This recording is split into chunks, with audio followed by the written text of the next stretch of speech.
Okay, ladies and gentlemen, we're back again with another edition of um, Felons Talk. Now, I was going to do a piece today about George Harp. I'm going to save that one for tomorrow because I just got a call from one of John's friends who's in the penitentiary with him, and he's going to tell us a story about his case today. Um, so, let me introduce you to Collin Kellett from Colorado. Collin, Collin is a what are you? You, you have what's what's wrong with you? I mean, how can you? Are you deaf or you're deaf? Am I right? Yeah, yeah, I'm deaf and hard of hearing, and I need an interpreter for the phone calls. Right. I can't understand most of the conversations. Um, so who's the interpreter? Is this something that's been set up for you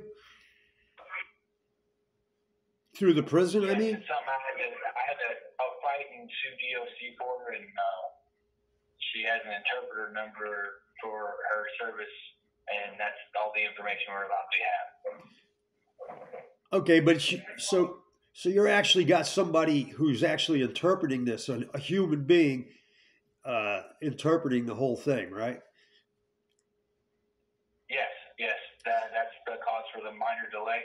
Yeah, that's okay. That causes a minor delay in your responses. Is that right? Yeah, Yeah, yeah, that's right. I get it. I get it. Okay, so first of all, John's not allowed to call me anymore. Is that right? Yeah, so just by me calling you to get the truth of my story out too kind of puts me in a jeopardizing situation. But my situation is kind of like his. I don't really have anything left, and what needs to be out is the truth.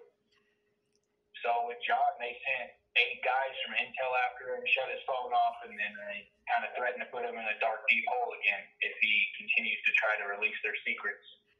I get it. I get it. Um, so you have a story, don't you? Yeah, I have a story that the government destroyed my life trying to hide their secrets, and any rational person that can see going all the way up from Michael Flynn that the FBI decided to fabricate and destroy his life because they didn't want him in power would think that they're not going to do the same thing to Tyree Nichols, where I grew up in Memphis, Tennessee. I grew up around that kind of stuff. You know, cops killing and beating people for no reason. And then you have, Christian Glass here in Colorado, a young kid who was having mental problems. He tries to call the cops for help, notices that they're not going to help, and they kill him. So, in my case, I'm a victim because I was carjacked and because I didn't know what was going on, and I didn't cooperate because the guy I thought was my friend was the one who was abducting me and threatening my wife and my kids. Why would I call the cops if I grew up around cops that did what they did to Tyree Nichols? Who I've is never that? called the Who's cops who? in my Who? life. Okay, excuse me. Let me backtrack a minute. Who's Tylee Nichols? I don't remember who that is. Tyree Nichols is a guy who just got murdered by the cops in Memphis, Tennessee less than a year ago in the same neighborhoods that I grew up in. You're from Memphis? Yes, I'm from Memphis, Tennessee. Okay. What was I it? come from separated and dead parents. Okay, so what was the story with Tyree Nichols? Tell us that first. Okay, so in Memphis, they've had a string of wannabe, overpowered secret drug operation teams. This last one was the Scorpion Unit. The one before that was I can't remember that one. But when I was growing up in high school and everything, and involved in the harsh environments that I grew up in, it was called Blue Shield, and they were cause of a series of multiple no-knock stop warrants that resulted in the death of hundreds of people's lives in Memphis, Tennessee. All kinds of people that grew up where I grew up, people who were, having to sell drugs to get by or, do unwarrantly things just to survive because the government refused to do anything about helping anybody. And Memphis at the time in the late 90s, early 2000s was number 3 in the most murder per capita in the United States. In my neighborhood that I grew up in, 38108, 38122, where I went to school, had the highest kills per capita in the neighborhoods out of all of these neighborhoods in the United States. So if I've grown up watching cops kill people for literally nothing, which is what happened in Tyree Nichols' case. They reported a suspicious vehicle at a red light. They tried to force him out of his vehicle, and when they started abusing him, he took off. They gave him no reason. He took off. And then when they did, they caught him, and they beat the hell out of him until he died on camera. And they tried to say, oh, it was a race thing. No, it wasn't. Every one of the cops that beat him was black, and he was a black man. It didn't matter if you're black, white, Mexican, Asian in Memphis. Cops kill people for nothing. Yeah, it's not a black-white thing. It's a police thing. I get it. I definitely get it. Yeah. Yeah, so you grew up in that neighborhood. So you did grow up in that neighborhood, huh? You grew up in a kind of a black neighborhood? Yeah, in my school specifically, it was predominantly black and Mexican and Asian, and then white people were considered other. In my neighborhood, in my school, and everything that I've grown up in. And you can look up the statistics between that. It was 6.2% when I was growing up, white people in Memphis, and now it's less than that. It's like 5% white people. So I've never really gotten to know, I guess, quote unquote, white people very well. Most people of my skin color, I've noticed, usually lie, cheat, and stab you in the back. You know what, dude? Let me interrupt you. I kind of knew that Memphis was a really black city. I kind of knew that because there's a federal institution down there called Federal Correctional Institution, Memphis, and everybody that was in that institution told me that there were no white officers at all. He said the whole prison was run by black officers, the staff. Upper management, the warden, associate warden, all that. So yeah, I kind of knew that, but I never really gave it much thought. Yeah, so my views on cultural racism and stuff are, I can't really explain. I didn't get introduced into actual racism like that until I left Memphis and started experiencing it where I was less and less of a minority, because everywhere I lived up until I joined the service, I was a minority.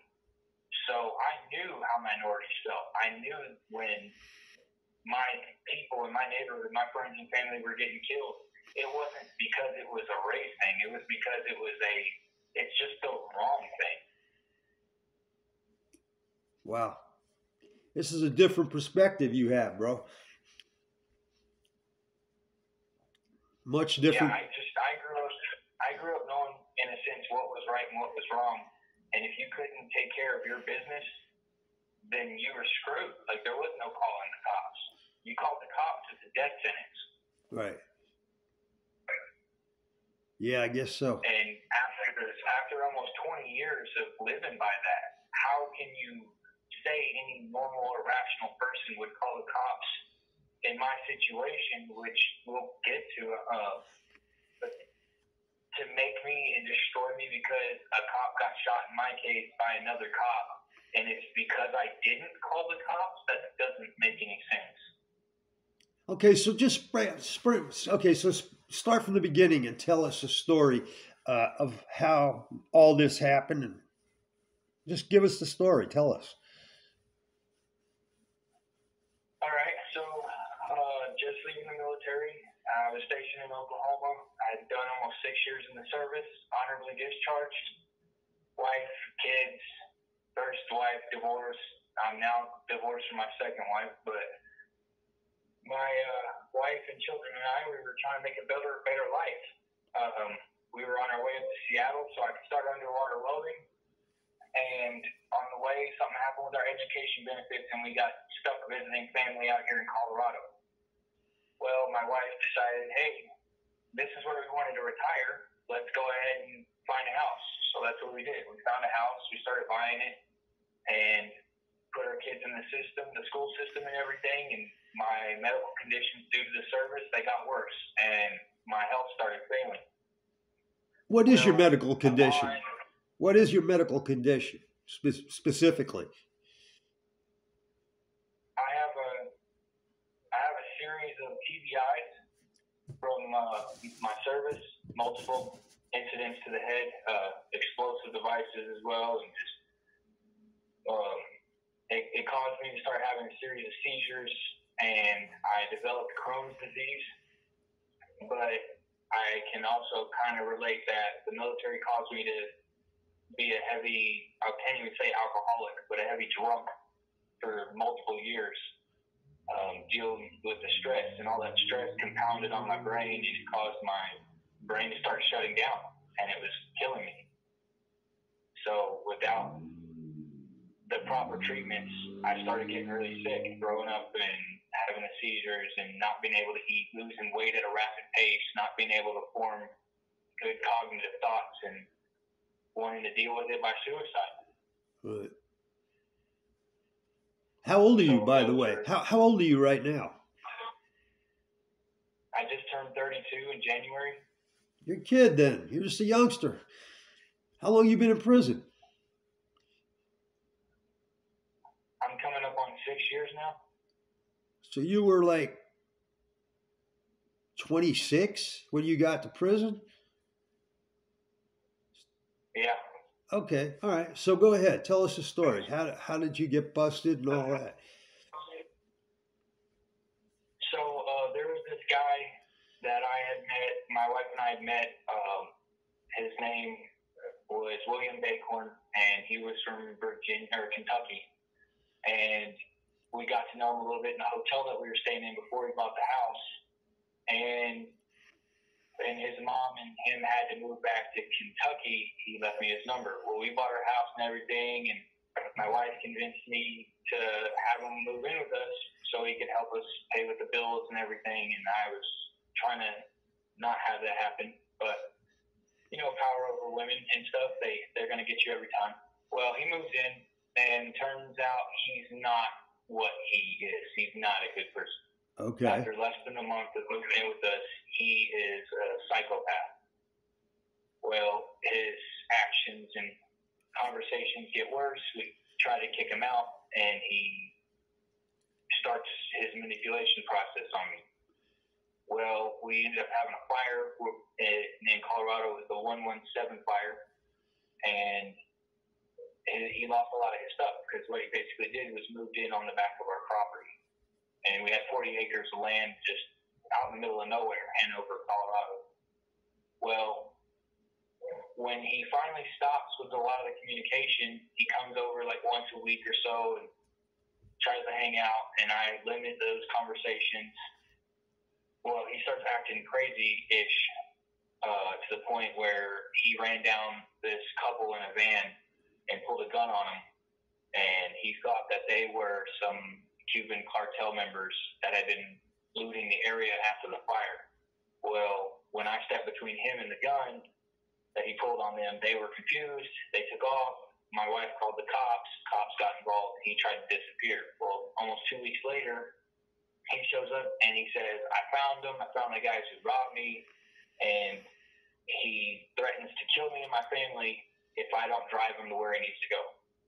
And his words specifically were, I'm going to shoot you in the stomach as you watch while I kill your kids like dogs, and I'm going to rape your wife in front of you and then cut her head off. And when he did that, he threw an ID of an old man who he had murdered the family of, him and his wife, just a couple months before. He really did this? He had just murdered somebody a couple months before? Yeah, it was on the news and on our Facebook and stuff that somebody in our neighborhood had been killed, and we didn't know what had happened, and we kind of put it together right, like I put it together right then and there. Wow. Well, I kind of just went numb at that point. Like, what am I supposed to do? I'm physically and mentally sick. So if I don't comply, one, I'm not armed, and two, this guy's fucking nuts. I mean, he's literally putting an ID on the table of the dead man. Wow. Crazy. So he goes with me to my truck, and we take my truck into the Springs where he meets his accomplice to the upcoming murder, Terrell Hall. And Terrell and him, they're trying to find this place. They can't find it, I guess. And then when we do finally stumble across it, he says, "You wait right here, I'll be back." Well, when they got out of the truck, I left. I mean, what reasonable person wouldn't leave? When I left, it wasn't, I don't even know, like not even 2 minutes. He calls my phone, starts blowing my phone up, and then on an encrypted app or whatever, he starts telling me that if you don't get back here right now, I'm going to kill every person on this list. And it was important people from my Facebook. It had their names, their residences. What was I supposed to do? I turned around and went back because I was afraid. I was already numb, not thinking straight. Him and his partner get in the truck, and they're talking about how they killed this dude and da-da-da. We went to another place, picked up some drugs, came back to his place that he had acquired from the Cuban cartel people, I guess. And I let them out, back in my truck with trailer, where they started unloading their stuff. And I said, "Am I good? You're going to leave me and my family alone, right?" And on the surveillance footage, it shows him on the side of my truck where he's saying, "Yeah, if you call the cops, I'll make sure you'll fucking die before they get here." So I didn't call the cops. Again, I grew up never calling the cops. The death sentence. I got too bad playing through, and I have no idea what to do. Okay. So I went and made breakfast for my wife and kids. I knew that was going to be the last day I was probably going to see them. So I made breakfast for my wife and kids. Sorry.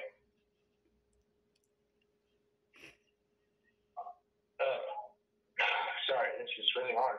Okay, take your time. I've been wanting to get the truth out for so long. Sorry. Sorry, my interpreter has transferred. I guess their time and stuff. Give me just a second.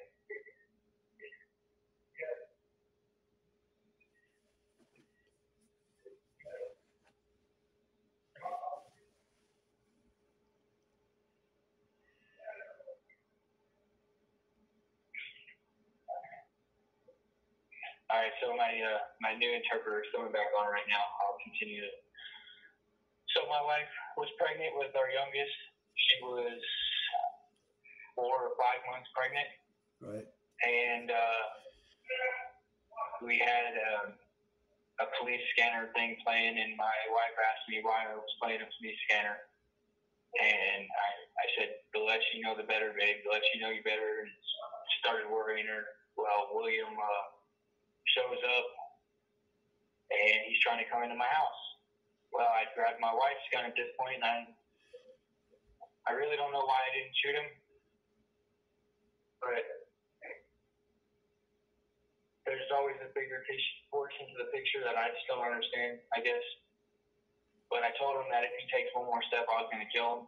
And he went and fled to my barn, which I didn't know that he fled to my barn at the time.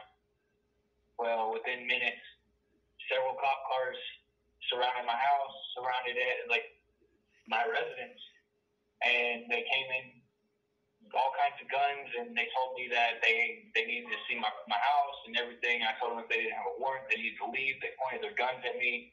They continued to push and threaten me, and before I knew it, they were ripping my wife and kids out of the house in their underwear, and it was, I think, 115 degrees outside that day. Well, then they forced me to search my buildings. I had my pump room, which had a small room behind it, a cabinet room that was being built, and a chicken coop room that we were building outside of. These were all buildings outside of the barn. Right. Well, when we got to the barn, I opened the door and I was shoved to the side. And as I was shoved to the side, so these are pertinent facts that I didn't find out until later because my discovery was really hard to access. But when the two cops, one pushed me out of the way, the cop behind the first cop shot the first cop in the back, shot him right through the shoulder. And when he dropped to the ground, because I have done multiple things in military training for as far as first aid and first aid response, it was not a conscious thing I did. It was a reactive thing I did. I grabbed the cop and helped him out of the way of danger because he's been shot, which we believe was by William. And wait a minute. Now, hold on. Stop for a second. Hold on just a second. Wait a minute. You're saying that the cops are in your house. They're searching your house, right? Right? Yeah, they were searching my house. They cleared my house, and they were on their way. They were starting to clear the barn. And what made this cop shoot his other fellow police officer? What made him do it?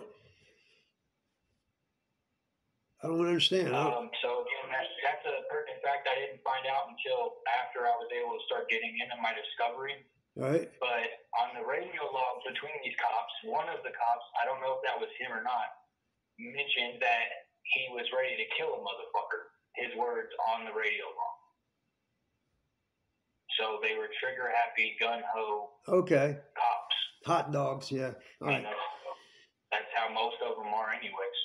Well, when I started performing first aid on this cop, there were some more shots that fired out. I got pushed away from this cop. I went to be with my family. We were taken away to go be by a neighbor. And when we were at the neighbor's house, the sheriff at the time, Bill Elder, rolled up. I think he was in a black Ford. I don't know. It was a black pickup truck.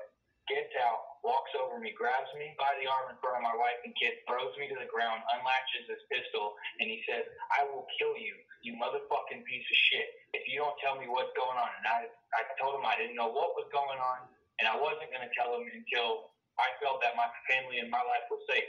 And he said, "Well, you know what? I'm going to put you in prison for the rest of your life." And sure enough, that's pretty much what they did in the beginning, was they had me locked away. And when I finally found out that William was dead, that's when I told them pretty much the same thing. Like, I was abducted by William because I refused to cooperate with what he had. Well, why didn't you overpower him? Because I was sick. I'm still sick.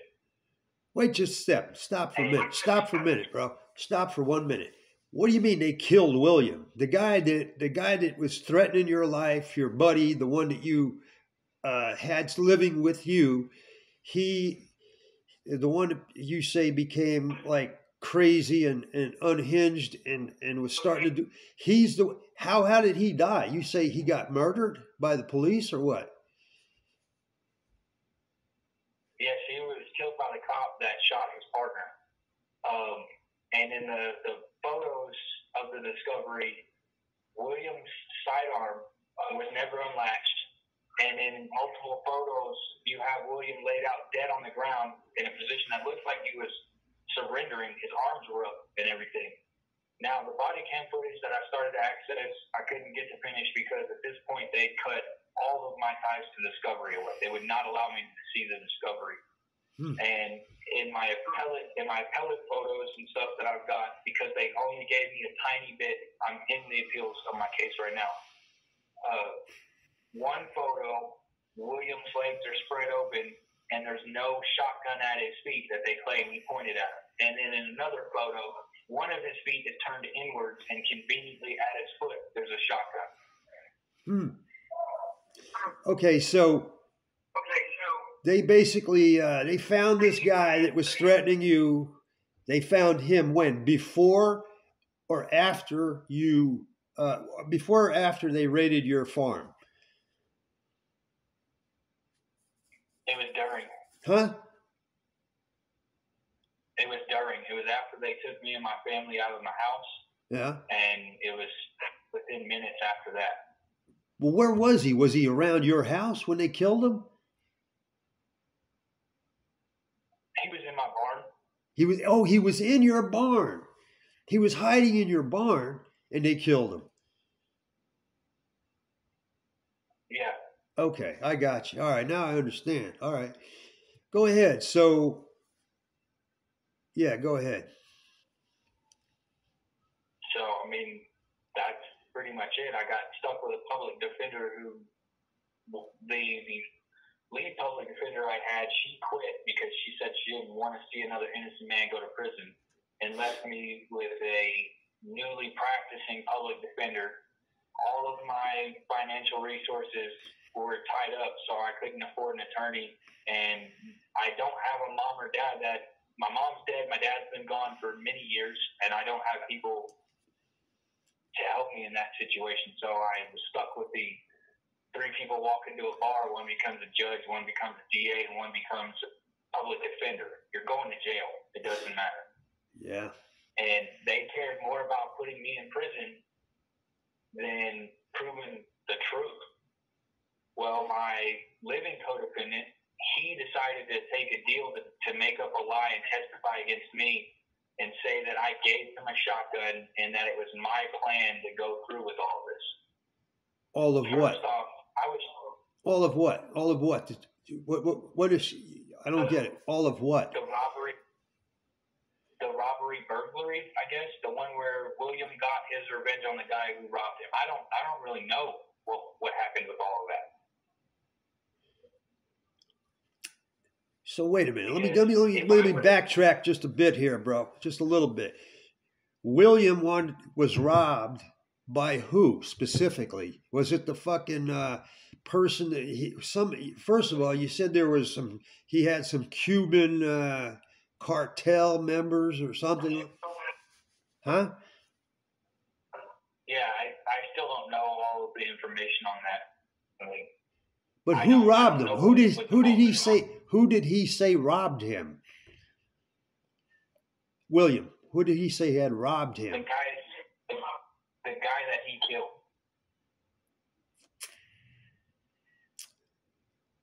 How many people did he kill? Yeah. I mean, you said he killed a guy, an old man, right? And he had his identification, and he showed that to you. That's not the murder you're talking about? No, it was shortly after that. Okay, okay, I get it. I'm just trying to keep things in order, man. So, okay, I got it. All right. So he had somebody who he thought had robbed him, and he killed that guy. Is that right? Yeah. Yeah, that's right. And he got in a shootout at that building. I guess there was the guy he murdered's friend was there or something, and they got in a shootout with that guy. Again, this is stuff I didn't find out until later. Well, they didn't kill him. He drove himself to the hospital with critical wounds, and they later put a warrant out for his arrest for involvement in illegal drug grow. And he said there was only 2 people, and he distinctly pointed out my 2 co-defendants, my living and my dead co-defendant. Okay. Well, he had said in the report that I can remember of the discovery that his friend, I'm trying to remember his name. His name was like Giovanni or something. I don't know. That his friend had said he was worried that somebody was coming for him, that there's this crazy gringo, and that's like all I can really remember. That's, again, I didn't get to see all of my discovery. They refused to let me see my full discovery. Okay. And yeah, so I mean, what it all came down to was they murdered William because the cop shot another cop. And because they fucked up and the sheriff threatened to kill me, but better yet, put me in prison for the rest of my life, they made a lot of police errors. They even locked me in a hot cop car at 115 degrees for over an hour until I almost died. Yeah. Okay, so basically one cop shot another cop in the course of like raiding your farm, right? I mean, this was like, I mean, what was the purpose? I mean, cops don't usually just shoot other cops for no reason. Why do you think he shot this guy?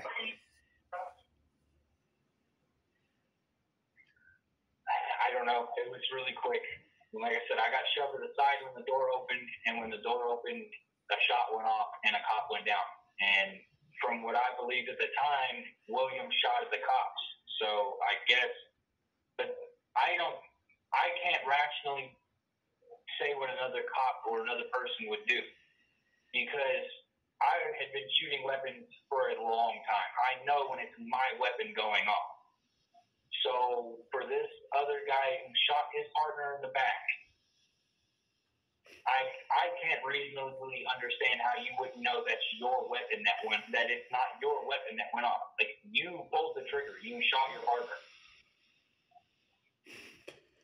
Are they saying that you shot the cop? They were saying that I was responsible for the cop being shot. By his partner. They know. Let me make something clear. They know that the one cop shot the other cop. Am I right? They do now that I'm in prison. No, wait a minute. At the time, I'm trying to get this straight. At the time, did they say you shot that cop? Yes, they said that I shot the cop at the time. When all of it was going down, they said I shot the cop, and I wasn't armed the entire time. Okay, I get it. And at the time, okay. How long after they said that did they find out that he was shot by one of his own officers, by his fellow officer? How long after he got murdered did they say that that he had been shot by one of his fellow officers? Did they find out immediately? Did they find out like right away that he was shot by a fellow officer and that you didn't do it? I have no idea. I don't have access to that information. I don't think they ever publicly acknowledged that the cop shot the other cop. So wait a minute. You're saying that they just blamed you for shooting a cop, but the other cop never took responsibility for it? He never just said, look, man, I shot my gun. I was scared. He had never admitted that he shot that other cop? Again, I don't have access to that information. I don't know. And the cop that did get shot, he lived. He lived? He didn't die? Yeah, they were trying to blame me. They were trying to accuse me and blame me for his murder when he was still alive. Well, how could they blame you for his murder if he wasn't dead? Is he dead now? He's not dead now. So how is it a murder? I don't get it. I'm not sure. Listen, bro, you're saying the cop, did he get murdered or not? Is he a dead cop now? Is he dead? No. Right? No, he's not a dead cop. He's living his life free of everything, and the DA and the public defenders both threatened to charge me with his murder in the beginning of all this because they said I killed the cop. I was responsible for shooting him, and I didn't.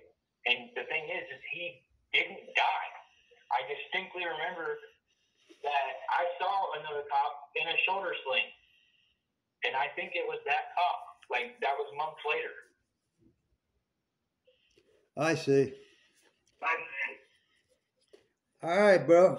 Well, we'll get your story out there today, man. We're going to put it on YouTube, all right? Yeah. But, I mean, the thing is, like, it's just, they destroyed my life because of other people's actions. And I've been fighting this through appeals for the last 6 years now, and I'm, John said, hey, you want the truth out? It may cost you. And I said, man, at this point, it doesn't matter what it costs me. It costs me my life because guess what? The truth is more important to me. My kids are growing up knowing that their dad's in prison, and they really don't know why. My ex-wife, who was my best friend, she hates him.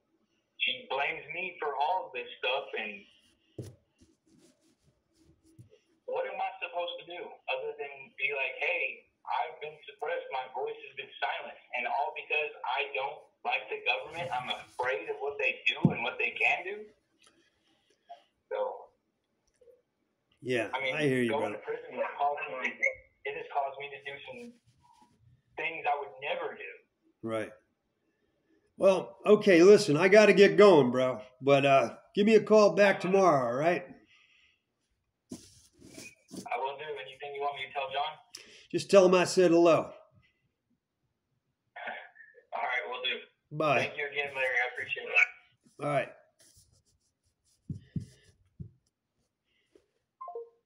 I don't even know if I want to put this on YouTube, man. This is ridiculous. This guy's ridiculous, man. You figure it out.